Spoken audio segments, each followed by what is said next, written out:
28 distribution utilities sa Pilipinas po ang naniningil ng mas mataas na singil sa kuryente kaysa po sa record high average rate na 12.43 pesos kada kilowatt hour noong June. Ayon po yan sa pag-aaral ng isang energy advocacy group.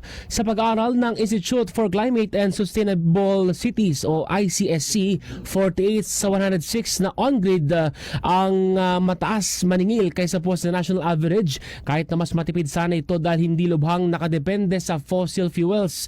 Ang Tarelco 1 sa Tarlac ang pinakamababa sa listahan na may 12.45 pesos o per kilowatt hour, habang Soleco naman sa Southern Leyte ang pinakamahal sa 16.57 pesos kada kilowatt hour.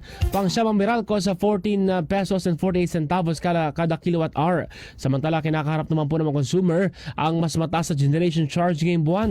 Sa Meralco pa lamang nag-anunsyo na ng 34 centavos kada kilowatt hour na adjustment. Katumbas po yan ng 69 pesos sa kabahayang kumukonsumo ng 200 kilowatt hour. Pinakamalaki pa rin itong ambag sa binabayarang kuryente ng mga consumer sa 46%. Kinatayang nasa 20 hanggang 30% ang maaari po maapektuhan ng pagbabagong ito, kabilang ang mga proyektong kasama ang Asian Development Bank, World Bank at Japan International Cooperation Agency.